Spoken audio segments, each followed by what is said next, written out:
Why would a wedding be the site of the first miracle that the Lord would work? Especially a wedding with an open bar. Why would he do that? I think because it's a celebration where two become one. And for our experience as Christians who pray and ask the Lord for certain intentions, we know that Jesus draws close to us. Jesus is in effect the bridegroom, and we, the church, are his bride. It's an intimacy. But who initiated the first miracle? Mary. If you notice, Jesus was reticent. He basically told her, why? This is not our business. What are we doing? Ma, it's a maternal pressure that we all know and cannot resist. Your mother asks you to do something, it's as good as done, or else don't show up for Thanksgiving. We believe that Christ comes to us in a marvelous way. We believe that our experience here at Mass is where heaven meets earth. It's an intimate moment for us. That's why we're so attentive at Mass. That's why we process and recess. We don't just walk around or wander aimlessly during Mass. No, we're here. It's not a concert. It's not a performance. It's the enactment of a reality. The Eucharist for us is not a symbol, but Christ truly present, body, blood, soul, and divinity. We go to a wedding to celebrate, but also to be nourished by the example of the love of a couple, to see two people that you've known, they grow up, they grow in love, they move on. It's a celebration. It's a marvelous experience. But we come here to be nourished so that we may nourish others. We come to be fed because we're all spiritually hungry. Even though we act out the corporal works of mercy, feeding people, giving them drink if they're thirsty, clothing them if they have nothing, we're always hungry. We're spiritually poor. But at the end of Mass, we're spiritually rich. Because why? We've met Jesus by name, but we experienced him in his word and in his body and blood. We've been fed. We've been nourished.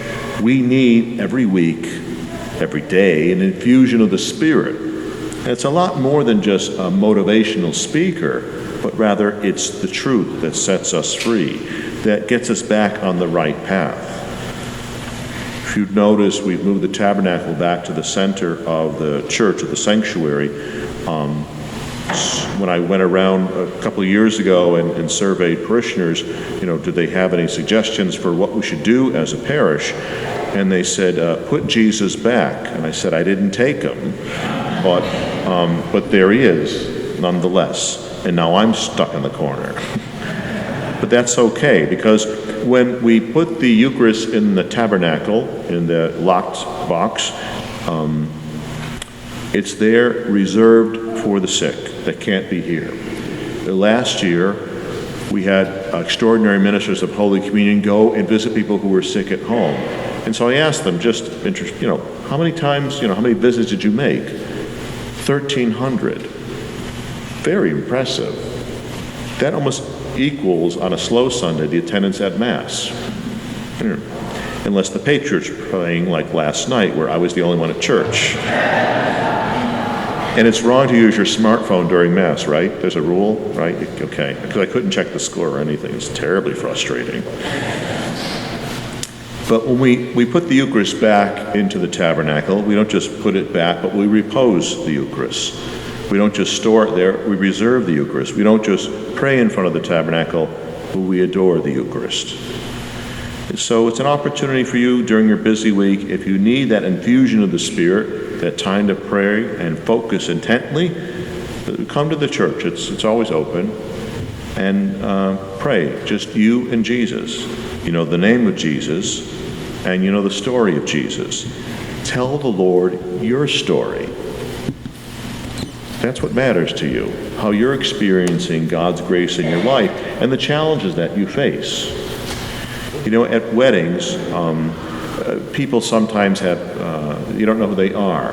They don't have name tags, but they usually have a place card the fancy weddings. And so when you're talking to someone for a long time, you try and read the card, say, "So, Larry." That's if you like them. If you don't care. You move your drink in front of your car so they don't find out who you are.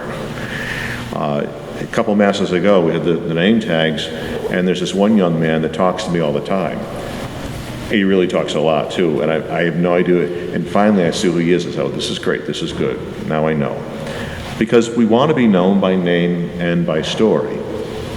And you should get to meet the marvelous people in this parish by name and learn their story.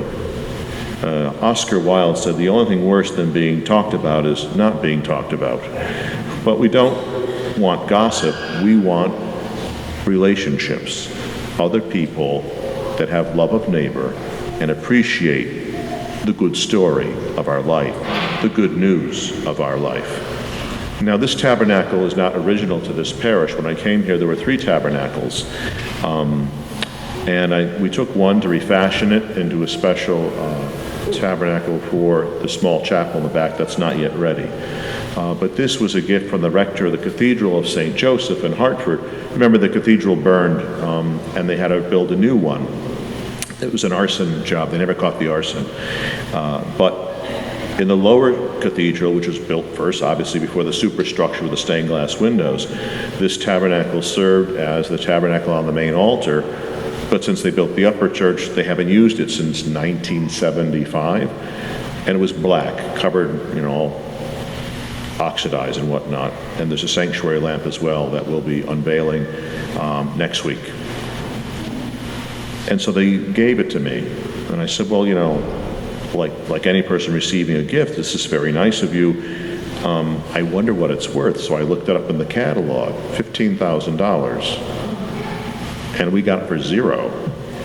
So that's better than Ocean State job lot. But what do we have? A place to focus our worship, a place to say, I know your story, Lord. Let me see how it lines up with the story of my life. Let me see how well the gospel informs and forms my life. We can tend to have kind of a throwaway culture. But one thing that always impresses me is when people come and say, we have some leftovers, you want some? Sure, they're not throwing it away, they continue to feed. When we confect the Eucharist at Mass, we don't just say, it's left over, get rid of it. Don't do that. We keep it to distribute it again and again. And when we've had a great spiritual experience, when we've been infused with the Spirit, when we've understood the story of Jesus, we don't keep it to ourselves, we give it to others. Following this Mass, there'll be, of course, the great day in the church calendar, Donut Sunday, where you set yourself back a couple days at the gym. But now, since you have the name tags, go downstairs and have a cup of coffee, have a donut. You've been fed up here. Now feed one another downstairs. Because you're, I don't know if you know this, but you're wonderful. And you should experience that. Or you could take the Catholic approach to life and, floor it. And get out of here and never talk to anyone. But then your story's not that good. But you left first, so you won. But what did you win? The game, is there a game today? Okay, I thought so. You've got some time, though. This is still early in the day. But have a donut and meet someone and get to know their name and their story because they're Christian and they've been fed. And really, you're not just wonderful, you're nourished and you have something to share.